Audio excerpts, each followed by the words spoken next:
It's one of the few places in the world where you can still ski, despite the health crisis. Between Turkey and Iran, here's Shadag, Azerbaijan's first ski resort, opened just 10 years ago. 23 kilometers of slopes created with completely artificial snow. A feat that reportedly cost the country nearly 1 billion euros. It's great, I love the snow. I had never seen it in my life. Here in the Caucasus, winter temperatures can drop to minus 20 degrees. But on these mountains, snowfall is very light, particularly due to the sea, which is about 100 kilometers away. So, the authorities had 230 snow cannons installed, which pump water from underground aquifers and transform it into powder snow. This artificial snow attracts Azerbaijan's wealthy youth, as well as rich residents from neighboring countries. Here, over 120,000 vacationers discover the joys of skiing each season, with varying degrees of skill. Whoa. Sir, did you ski when you were a child? No. It didn't exist before. I've been doing it for 3 or 4 years. I started and discovered skiing 5 to 6 years ago.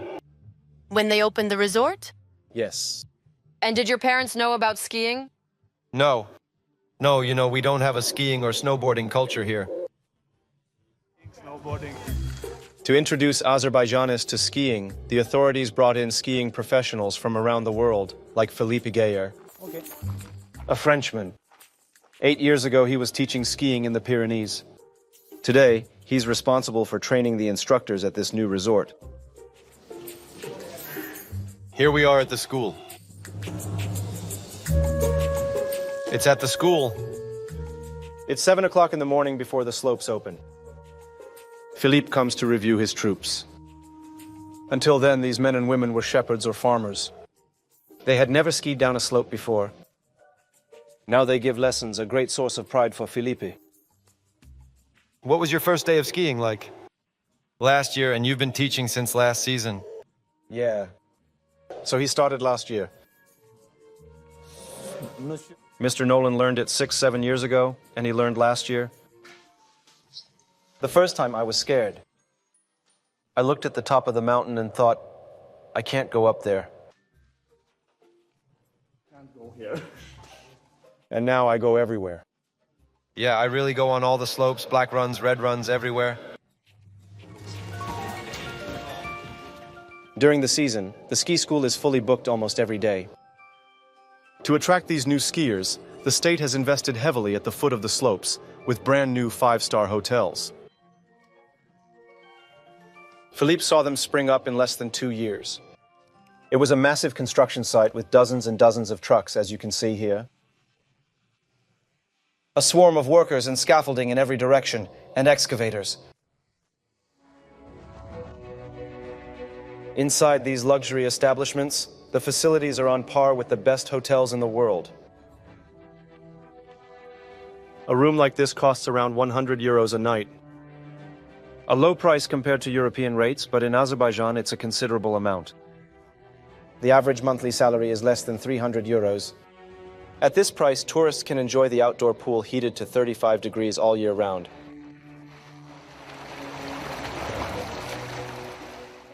The temperature is really nice. Philippe, on the other hand, is not as well off.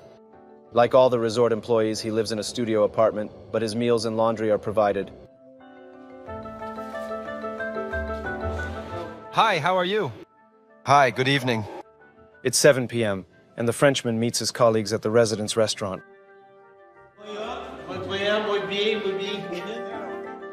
They're all expatriates like him, Spanish, Chilean, or Argentinian. 8 years ago, they answered the country's call to embark on this strange adventure without really knowing what they were getting into. I looked on a map to see where it was, and I freaked out. But why? I look at the neighboring countries. When I told my mother I was going to Azerbaijan, she got scared. She immediately thought of Pakistan, Iran, countries where there's war. She thought I was going to die. But it's completely different here. Pero no, es diferente. At this ski resort, the salary for foreign employees is 30% higher than what they would earn in France. Over 2,000 euros a month for Philippe. In Azerbaijan, the Frenchman has found his El Dorado. But in this highly unstable region of the world, near Iran, Iraq, and Syria, the country is not immune to tensions and has even experienced war in recent months. A change of scenery. Further south on the shores of the Caspian Sea, Baku, the capital of Azerbaijan, is nicknamed the Dubai of the Caucasus. Here, there's no end to the skyscrapers, futuristic buildings, luxury boutiques, yachts, and trendy clubs. It's amazing, super glamorous. When I arrived here, I thought, wow, it's like a mini Dubai. Bordered to the east by the Caspian Sea, to the north by Russia, and to the south by Iran, this former Soviet republic has been independent for 30 years. Its 10 million inhabitants are 90% Muslim. But the country is officially secular. They practice a tolerant form of Islam where women can live as they please. Azerbaijan. You know, Azerbaijan is very different from other Muslim countries, and I'm very happy about that. Once the poorest state in the USSR, Azerbaijan has become the richest thanks to the oil and gas in its subsoil.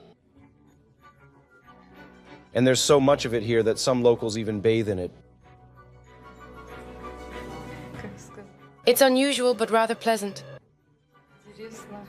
I feel like I'm floating in chocolate. The country is also nicknamed the Land of Fire, due to the natural gas that ignites as it gushes out of certain hills. Look, it's crazy. It just lit up.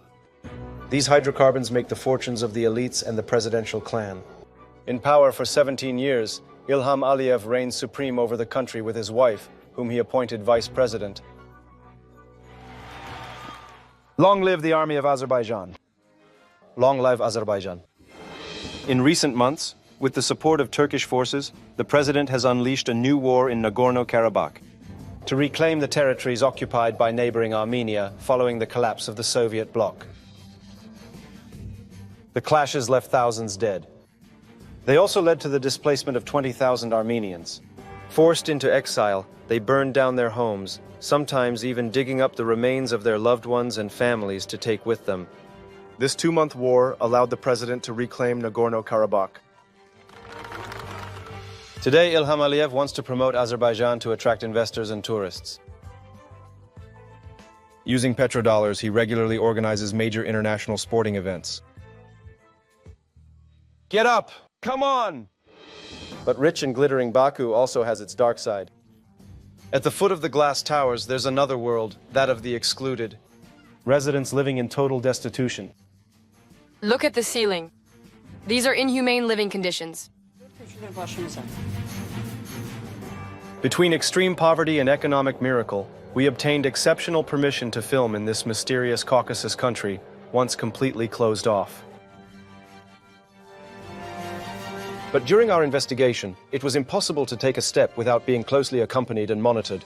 We had to constantly negotiate. But this camera, no, it's not authorized.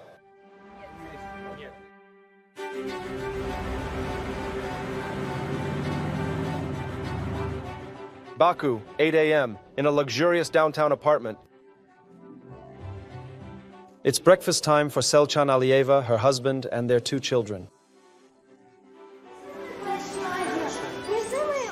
Proud of her social success, this wealthy Azeri businesswoman, close to those in power, has agreed to open her doors to us. As usual, it's not her, but her housekeeper who's at the stove. Mistress Kif, how are the tasks coming along? Can you prepare some tea, please? Selcan Aliyeva is at the head of the leading interior decoration brand in Azerbaijan. Founded about 10 years ago, her company now has 350 employees and 15 stores. It's a remarkable success for this art enthusiast, who collects works from around the world, starting with her own country. This is Azeri. This was made for me by an Azerbaijani artist. It's a one-of-a-kind piece.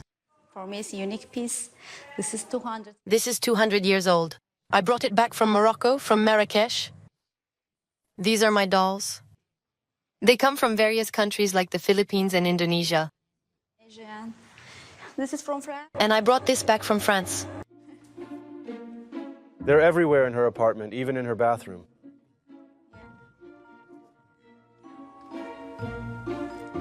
And her closet is filled with nothing but designer dresses. This is Chanel by Giorgio Armani. Or This is my favorite piece. 7 skirts for summer. summer skirt. I have some pretty wild outfits, especially for summer, because in winter I work. This morning, Selcha needs to go to one of her stores to set up a window display. As always, the businesswoman travels with an assistant and, most importantly, her personal driver. Because nowadays, getting around the capital city of 2 million people is no small feat.